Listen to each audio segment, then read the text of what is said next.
Assalamualaikum warahmatullahi wabarakatuh. Salam sejahtera. Selamat datang kembali di channel cerita horor Band History. Namaku Rian. Kisah ini dialami oleh keluargaku sendiri. Awalnya orang tua aku menjodohkan kakak perempuanku yang bernama Rianti secara paksa pada seorang laki-laki kaya bernama Alimuddin. Alimuddin itu aku rasa lebih pantas menjadi bapak Rianti daripada menjadi suaminya. Alimuddin mempunyai 3 istri dan anak banyak. Awalnya Rianti menolak perjodohan itu karena Rianti sudah memiliki kekasih. Rianti sudah minggat dari rumah berkali-kali, namun tetap saja Alimuddin mengetahui keberadaan kakakku. Hingga akhirnya Rianti pasrah, mau gak mau harus menerima perjodohan itu. Aku selaku adik laki-lakinya sangat sedih melihat nasib Rianti yang menjadi korban paksa itu. Singkatnya, Rianti sudah menikah dengan Alimuddin dan menjadi istri mudanya yang keempat. Kakakku dibawa oleh Alimuddin ke rumah besar miliknya yang sengaja telah disiapkan untuknya. Namun rumah itu sangatlah besar, kalau hanya untuk ditinggali kakakku dan pembantunya saja. Akhirnya kakakku memintaku untuk tinggal bersamanya. Kebetulan jarak rumah itu lumayan dekat dengan kampusku. Dan kata kakakku, Alimuddin juga punya anak gadis yang sama-sama satu kampus denganku. Dia anak dari istri pertamanya, namanya Santi. Semenjak aku tinggal di rumah kakakku, Santi jadi sering ke rumah ibu tirinya yang tak lain adalah kakakku itu. Dia gadis yang baik, soleha, dan rendah hati. Pada suatu malam, tepatnya malam Selasa, aku melihat Simbok membawa sesajen ke lantai 3, semacam kelapa muda, kemenyan, rokok, bunga-bungaan, dan sejenisnya. Setelah Simbok kembali dari lantai 3, aku pun bertanya kepadanya, kenapa dia membawa sesajen ke atas. Simbok pun cuma menjawab, aku cuma disuruh sama Tuan dan saya juga tidak tahu. Namun pada tengah malamnya, aku mendengar suara-suara ramai dan menyeramkan di lantai 3. Aku pun sempat berjalan ke arah anak tangga dengan pandangan ke atas. Dan astaga, ternyata banyak makhluk-makhluk halus sedang bersenang-senang di sana.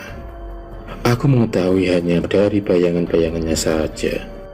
Lalu terlihat sesosok makhluk tinggi besar dan bertanduk. Seketika itu juga aku pun lari ke kamar.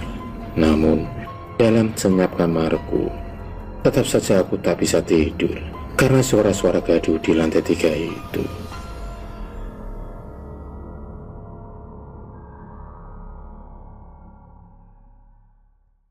Keesokan paginya aku pun bertanya kepada kakakku Rianti, apakah dia mendengar suara-suara aneh di lantai 3 tadi malam.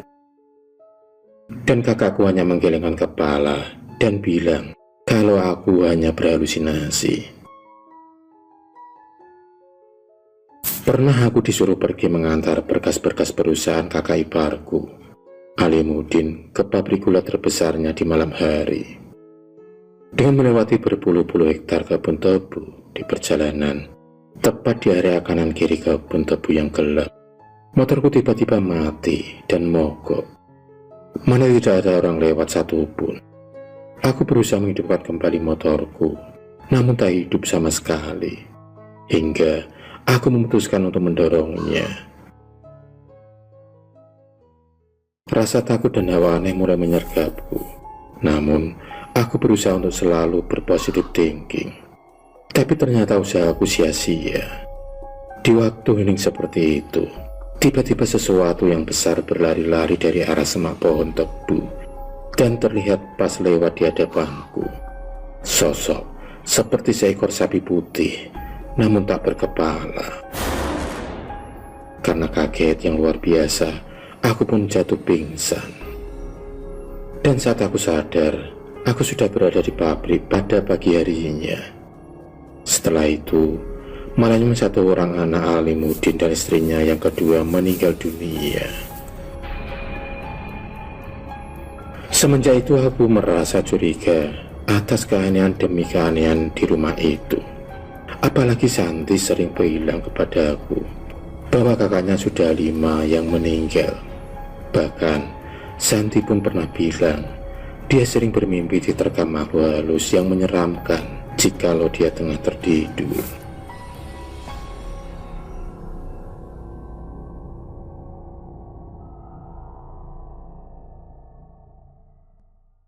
Pada suatu hari, Alimuddin membawa kakakku Rianti untuk mendampinginya dinas selama 3 bulan di luar kota. Tepat waktu itu, Rianti telah hamil 4 bulan. Jujur, aku dan Santi diam-diam berpacaran. Dikala saat seperti inilah, Santi sering main ke rumah kakakku yang kutinggali. Pada saat kami asik membicarakan dan berbagi tentang tugas-tugas kuliah kami, tiba-tiba Santi berkata agak serius kepada aku. Dia mengatakan kalau dia bahagia bila dekat denganku. Akankah umurku panjang biar bisa terus bersamamu seperti saat ini, ujar Santi kepadaku. Dan Santi pun bilang pada setiap tahun jika bulan Suro, bapaknya Alimuddin sering menyembelih 3 ekor sapi putih. 1 ekor dibagikan kepada para warga, 1 buat keluarga sendiri, dan 1-nya lagi dibuang ke sungai. Dan jika sapi putihnya kurang dari 3, pasti ada saja salah satu anggota keluarga yang meninggal. Dari situ aku benar-benar yakin bahwa Alimuddin mengikat perjanjian kekayaan dengan setan. Lama kemudian aku mendapatkan kabar bahwa ada seseorang yang pintar akan hal-hal gaib. Dia tinggal di daerah Jawa.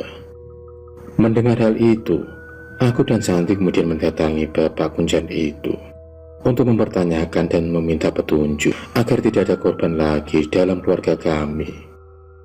Aku pun kemudian menceritakan semua kejadian aneh di rumah keluarga kakakku Rianti yang setiap malam Selasa selalu ada suara-suara menakutkan. Bapak Kunjan menyarankan agar aku memasang ayat kursi di setiap pintu kamar, terutama di kamar kakakku. Tidak lupa, Bapak Kunjan tersebut juga menyuruh Santi agar tidak lupa mengingat Allah. Aku pun diberikan sebuah cincin giok berwarna putih. Bukannya musyrik, tapi hanya untuk berjaga-jaga saja bila aku ketakutan. Dan setelah itu terkuak sudah rahasia Alimuddin. Ternyata benar kecurigaanku selama ini. Alimuddin memuja dan bersekutu dengan setan. Dia terikat perjanjian kekayaan dengan genderuwo, dengan persyaratan tumbal 3 sapi putih tiap tahun. Dan jika tidak, salah seorang anak atau istrinya yang jadi gantinya. Santi sangat kaget dan sedih mendengar ayahnya bersekutu dengan setan. Santi pun menangis. Mengapa ayahnya tega menukar nyawa anak istrinya dengan kekayaan yang tidak dapat dibawa mati? Singkat cerita, aku kembali ke rumah kakakku dan menuruti saran dari Bapak Kunjan.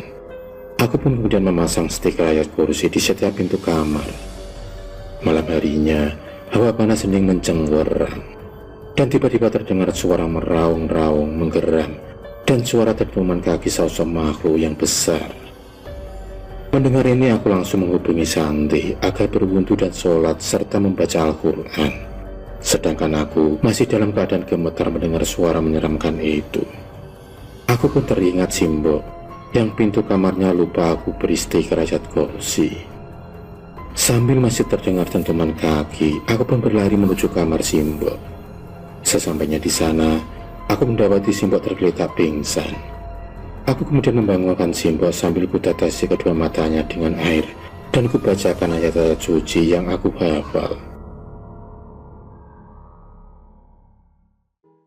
Syukurlah, Simbo bisa sadar.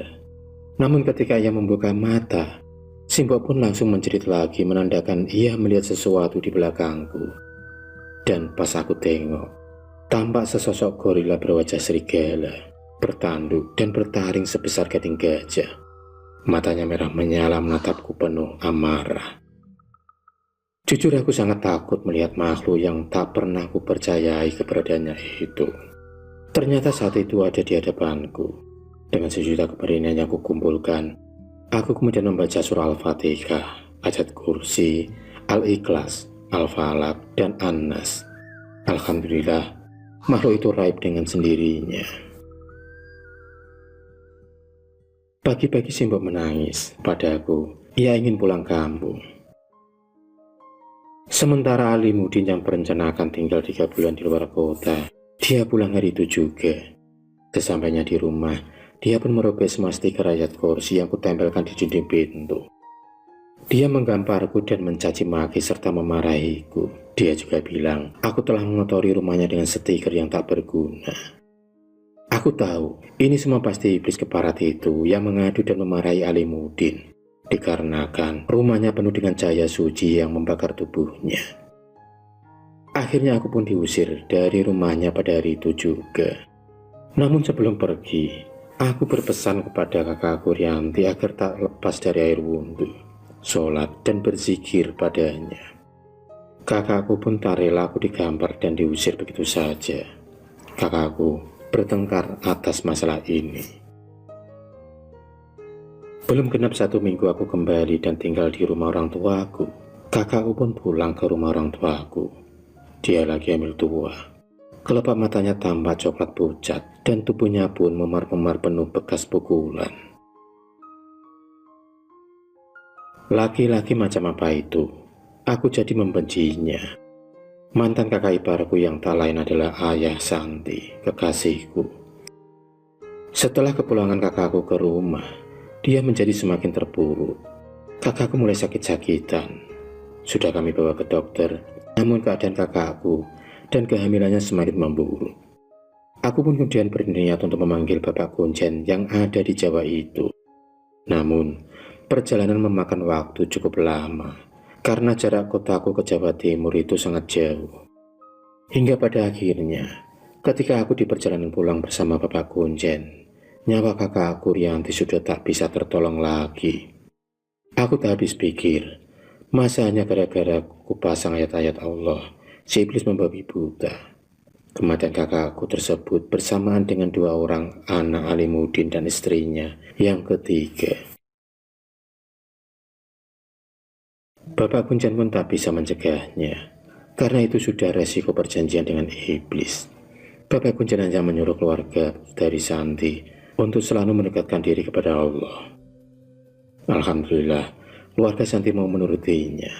Dan semenjak anak dan istri-istri Alimuddin beriman, kekayaan Alimuddin pun merosot drastis dan Alimuddin meninggal dunia dalam kecelakaan yang mengerikan. Semenjak Alimuddin meninggal, tidak ada lagi yang dikhawatirkan. Ibu Santi pun mengaku lebih baik hidup sederhana, namun masih dalam keutuhan keluarga, daripada hidup mewah, namun harus mempertaruhkan nyawa orang-orang yang dicintainya. Aku dan Santi berhasil lulus studi. Aku menjadi seorang sarjana arsitek dan mendapat pekerjaan yang memadai. Sedangkan Santi sendiri menjadi seorang bidan. Dari sinilah kami merintis sedikit demi sedikit hingga akhirnya harta kami kembali pulih dengan sendirinya. Aku dan Santi pun menikah. Alhamdulillah, keluarga kami damai, sakinah, mawaddah, warohmah. Semuanya terwujud atas kesabaran dan ketabahan serta usaha memetik ridho dari Yang Maha Kuasa. Satu pesan dariku, janganlah kalian meraih kekayaan dengan harus menjadi budak setan. Seberapa berhargakah harta duniawi dibanding nyawa seseorang yang kita cintai? Dan satu lagi, janganlah menjodoh paksakan anak-anak hanya demi kesilauan duniawi. Tak semuanya pilihan orang tua membawa bahagia. Terkadang justru itu menyiksa anak sendiri. Akhirul kalam. Wassalamualaikum warahmatullahi wabarakatuh.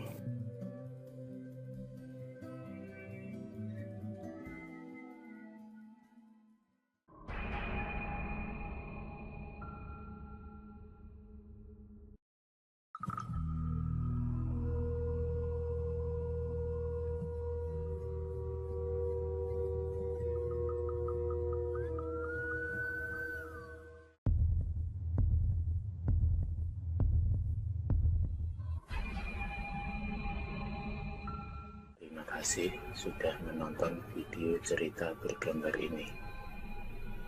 Klik subscribe untuk terus mendapatkan video-video cerita bergambar selanjutnya. Semangat berkarya.